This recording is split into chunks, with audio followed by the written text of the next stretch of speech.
Rotary म्हणजे समाजातल्या वेगवेगळ्या क्षेत्रातल्या मान्यवरांचा ग्रुप. चांगले बिझनेसमन, चांगले व्यापारी, चांगले डॉक्टर, चांगले चार्टर्ड अकाउंटंट, अशी समाजाची जी विविध व्यावसायिक क्षेत्र आहेत त्यातले खूप टॉपर्स आपापल्या क्षेत्रामध्ये खूप चांगलं काम करतात आणि रोटरीची मेंबरशिप घेऊन त्या रोटरीच्या माध्यमातून सामाजिक काम करत असतात. तर अशा सर्वांना आगामी काळामधली ही दिशा कळली किंवा कमी कळली की ही समाजातली कमी आहे, सगळं आपण कमवतो सगळं आहे, पण आमचं वाचन दिशेने काय होत नाही, एक पुस्तक सलग वाचणे आमच्या ह्याने काय होत नाही.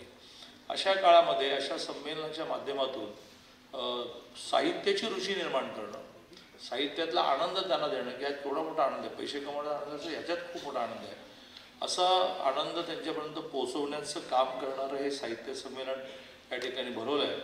त्याबद्दल रोटरीचं खूप मनापासून मी अभिनंदन करतो, शुभेच्छा देतो आणि अगदी 2 मिनिटांमध्ये ते पुस्तक खरेदी करतो. असा एक मोठा 10 लाख लोकांनी भेट दिली, 40 कोटीची पुस्तकं विकली गेली, 600 स्टॉल लागले, बाकी तर खूप ॲक्टिव्हिटी होती ती सांगण्यात मी वेळ घालवत नाही. 1 जानेवारीपासून 15 जानेवारीपर्यंत महाराष्ट्रामध्ये महाविद्यालयात शिकणारी संख्या, ज्याला आपण स्टुडंट पॉप्युलेशन म्हणतो, ती 43 लाख आहे, जी 2014ला केवळ 14 लाख होती. 14पासून देवेंद्रजींनी, मोदीजींनी यावर भर दिला की महाविद्यालयीन शिक्षण वाढलं पाहिजे, आता ती 43 लाख आहे. त्यातला मेजर भाग हा मुलींचा यावर्षी वाढला. याचं कारण आपण मुलींना 100% फी माफ करून टाकली, त्याच्यामुळे मुलींचं कॉलेजमध्ये येणं, विशेषतः प्रोफेशनल कॉलेजमध्ये, पॉलिटेक्निक, इंजिनिअरिंग, आर्ट्स सायन्स कॉलेजला आपल्याकडे फारच नसते, फी असली तर ती 600 रुपये असते. पॉलिटेक्निकची 4000, इंजिनिअरिंगची 8000, मेडिकलची 84,000, ती नाही म्हणून मुली शिकायच्या नाही, ते आपण फी माफ केली. या सगळ्या 43 लाख विद्यार्थ्यांना 1 ते 15 जानेवारी आपण पूर्ण महाराष्ट्राचा एकत्र कार्यक्रम दिला की तुम्ही एक तरी पुस्तक 15 दिवसात वाचलं पाहिजे आणि त्याचं रसग्रहण लिहिलं पाहिजे. त्याची स्पर्धा अक्षरशः 1 तारखेपासून कॉलेजमध्ये जाल तर जिकडे तिकडे मुलं पुस्तक वाचत बसलेली आहेत. 15 तारखेपर्यंत त्यांनी 1 पुस्तक पूर्ण करायचं आहे, त्या पुस्तकाचं रसग्रहण लिहायचं आहे. त्याला प्रत्येक कॉलेजमध्ये 3 नंबर्स काढले जातील, विभागाचे 3 काढले जातील आणि स्टेटच्या अशा 50 जणांचं 3 दिवसाचं प्रशिक्षण आहे की लिहायचं कसं, वाचायचं कसं, एखाद्या पुस्तकाचं विश्लेषण कसं करायचं. अशा अनेक ॲक्टिव्हिटीज सरकार म्हणून सुद्धा आपण करतो. ह्या मी का सांगितल्या तर सगळ्यांना म्हणून एकदमच असं वाटलंय की बा वाचाल तर वाचलं तरच तुम्ही आता टिकाल, अदरवाईज नॉलेज ही ह्यापुढे सगळ्यात मोठी प्रॉपर्टी आहे, बिल्डिंग प्रॉपर्टी नाही आहे. ज्या नॉलेजच्या आधारे रस्त्यावर टेबल टाकून सुद्धा तुम्ही पैसे कमवू शकता. नॉलेज आहे तुम्हाला कोण विचारणार. आणि हे नॉलेज हे शाळा कॉलेजमधून एका मर्यादित फॉर्मॅटमध्ये मिळतं, बाकीचं आपल्याला मिळवायचं असतं. नॉट नेसेसरी की फिजिकल पुस्तक काढून वाचा, डिजिटल पुस्तक काढून वाचा. एक चांगलं डिजिटल बुक मिळालं, 10,000 पुस्तकं ही सेव्ह केली, आपण टक टक टक करून काढायचं की ते पुस्तक वाचायला सुरुवात. 10,000 पुस्तक. जी सार्वजनिक ग्रंथालयं आहेत त्यामध्ये जे कर्मचारी काम करतात आणि विशेषतः ते मध्यम वर्गातले आहेत, म्हणजे अगदी घरच्या गरिबीमधला मदत व्हावी म्हणून काही मुली काम करतात, कम शिक्षित मुलं काम करतात, म्हणजे काम करतात आणि हे सगळे मध्यमवर्गीयातले आहेत.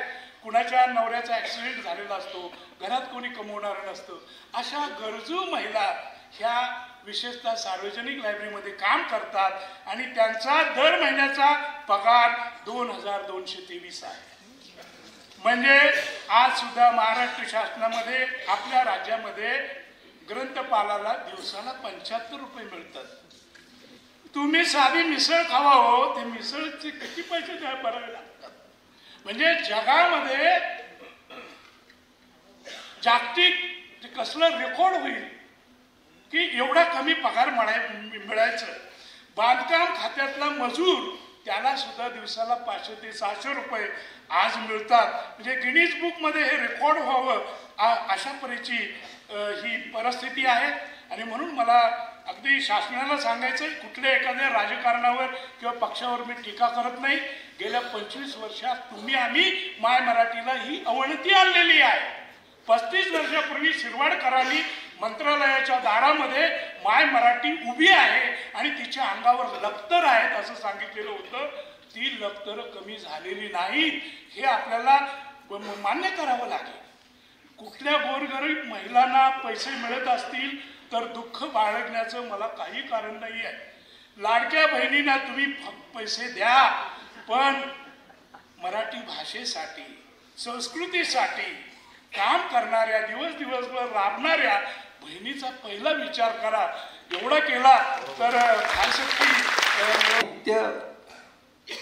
हे जर तुमचं जे त्याला देखील बरेचसे गोष्टी म्हणजे पुस्तकांना वगैरे देखील ज्या प्रमाणात विक्री व्हायला पाहिजे होती तशी होत नव्हती. तेव्हा तुम्हाला देखील नवीन काहीतरी तरुण पिढीला कसं तुम्ही आकर्षित करून ह्या साहित्याला वाढवता ह्याला फार महत्त्वाचं आहे. मला बरंच खरोखर आनंद वाटला की फर्ग्युसन कॉलेजला एक आत्ता मध्यंतरी पुस्तकाचं काय प्रदर्शन झालं आणि तिथल्या लोकांनी तरुण पिढीला नवीन काहीतरी हे आकर्षित करण्याकरता त्यांनी निरनिराळे काही कार्यक्रम केले. त्यामुळे बरेचसे तरुणही आकर्षित झाले असं मी पेपरमध्ये वाचलं.